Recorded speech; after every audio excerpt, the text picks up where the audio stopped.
عید کا تصور اسلام میں کیا ہے؟ خوشیاں منانا.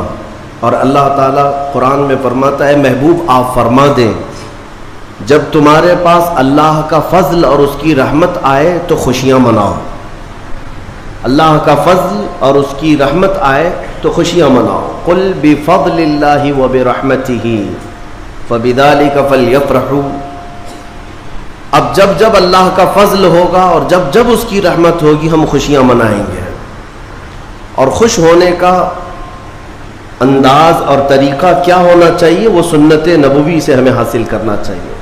خوشیاں منانے کا مطلب یہ نہیں ہے کہ ہم دنیا جیسے خوشیاں مناتی ہے اسی انداز میں منانے لگ جائیں. اسلام ہر چیز میں خط امتیاز رکھتا ہے. تمہاری عبادتوں کا طریقہ الگ ہے، تمہارے رب کو پکارنے کا طریقہ الگ ہے، رب تعالیٰ کے حضور سر سجود ہونے کا طریقہ الگ ہے. رب تبارک و تعالیٰ نے تمہیں ممتاز پیدا کیا ہے، ظاہر سی بات ہے تمہاری خوشیاں بھی ممتاز ہونی چاہیے.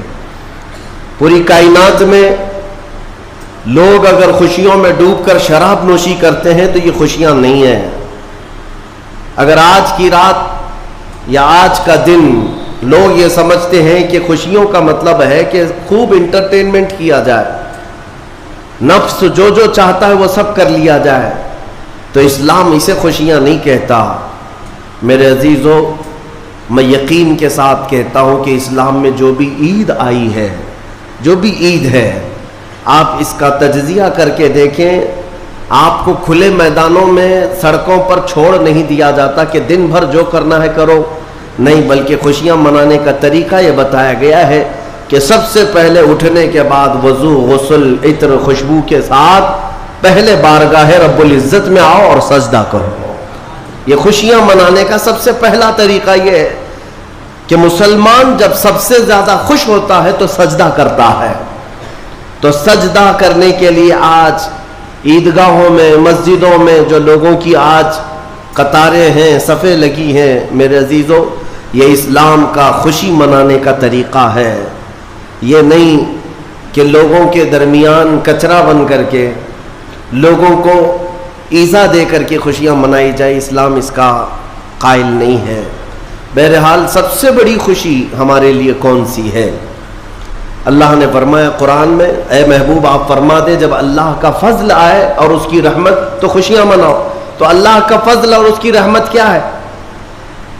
اللہ کا فضل اور اس کی رحمت کیا ہے؟ بہت ساری چیزیں. رمضان یہ اللہ کا فضل ہی تو تھا. تمہیں کھلا پلا رہا ہے یہ اللہ کی رحمت ہی تو تھی. تمہیں صحت اور تندرستی دیا یہ اس کی رحمت ہی تھی. تو یہ فضل اور یہ رحمت ہے. لیکن سب سے بڑی رحمت جب تمہارے پاس آئے تو خوشیاں مناؤ. قرآن کہتا ہے سب سے بڑی رحمت کیا ہے؟ وَمَا أَرْسَلْنَاكَ إِلَّا رَحْمَةً لِّلْعَالَمِينَ. محبوب ہم نے آپ کو سارے جہانوں کی رحمت بنا کر بھیجا ہے. پتہ یہ چلا کہ کائنات کی سب سے بڑی رحمت مصطفیٰ کریم کی ذات پاک ہے، اور جب وہ آئے تو سب سے بڑی خوشی کا دن ہوتا ہے. اسی لیے کہا ہے کہ دونوں عیدوں سے افضل ہے عید میلاد رسول. چاہے عید الفطر ہو یا بقرعید ہو، عید الاضحیٰ ہو، یہ دونوں عیدوں سے افضل ہے عید میلاد رسول. اس کی وجہ یہ ہے کہ ہمیں نہ عید الفطر معلوم ہوتی نہ عید الاضحیٰ معلوم ہوتی. یہ سب معلوم ہوئی ہیں اگر تو آمنہ کے لال کے صدقے میں معلوم ہے.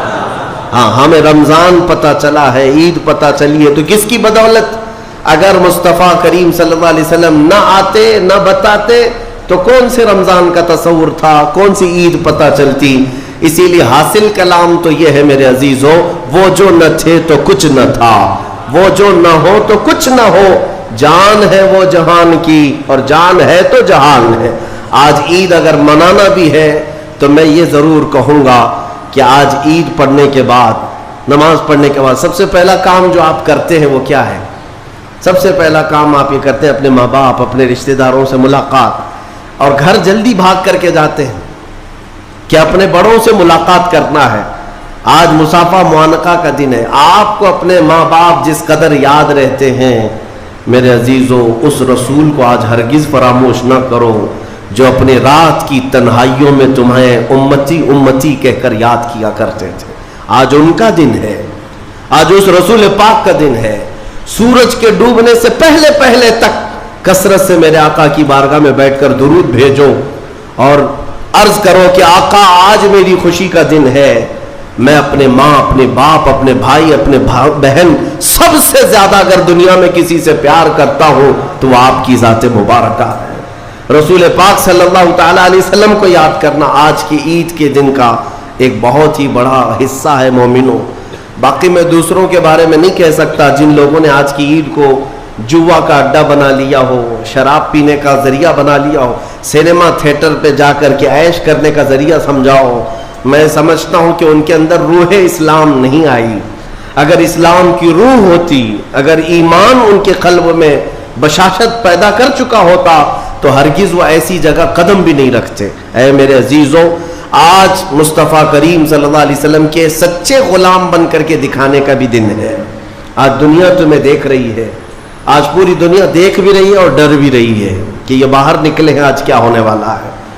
میرے عزیزوں، تمہارے پاس سب سے بہترین میسج دینے کا وقت یہ ہے کہ رسول کریم صلی اللہ تعالیٰ علیہ وسلم کے غلام ان کی سنتوں میں ملبوس اپنے گھروں سے آج نکلے ہیں اور پوری دنیا میں حضور کی سنتیں عام کر کے رہیں گے اور حضور پاک صلی اللہ علیہ وسلم کے اخلاق کو پھیلا کر رہیں گے. آج تمہارے ذریعے سے حضور اکرم صلی اللہ علیہ وسلم کے اخلاق عام ہونی چاہیے.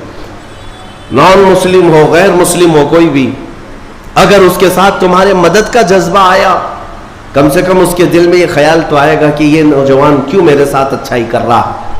اس وقت تم یہ بتا سکتے ہو یہ میرا اپنا عمل نہیں، یہ میرے آقا کا عمل ہے. نبی پاک صلی اللہ تعالیٰ علیہ وسلم آج کے دن غریبوں کو نہیں بھولتے، یتیموں کو فراموش نہیں کرتے. حضور پاک صلی اللہ تعالیٰ علیہ وسلم آج ان یتیموں، بیواؤں، سب کے گھروں کا خیال تک رکھتے تھے. عزیزان گرامی وقار، آج عید کے ان لمحات میں یقیناً رمضان المبارک گزر جانے کے بعد خوشیوں کا دن ضرور ہوتا ہے، لیکن ساتھ ہی آج ہمیں قلق بھی ہے، غم بھی ہے ہمارے ان بھائیوں کا جو آج عید منانے کے لیے یا تو ہمارے ساتھ نہیں ہیں، ناحق جیلوں میں بند ہیں، کچھ بے قصور قیدی ہیں، اور بہت سارے وہ لوگ ہیں جن کے ہاں اسباب کی کمی ہے اور کوئی عید نہیں ہے ان کے ہاں. وہ فلسطین کا علاقہ ہو کہ شام ہو کہ یمن ہو کہ عراق ہو، ان کے ہاں کوئی عید نہیں. وہ کھلے میدانوں میں آج بھی ایک ایک روٹی اور بوٹی کے لیے ترس رہے ہوں گے. آج اس درد کے ساتھ ہم عید کے لیے حاضر ہیں اور بارگاہ مولا میں یہ عرض ضرور کریں گے کہ مولا، جہاں تو ہمیں نرم لقمے کھلا رہا ہے، حضور کی اس غریب امت پر بھی رحم فرما دے. ایک میرا ہی رحمت میں دعویٰ نہیں، شاہ کی ساری امت پہ لاکھوں سلام.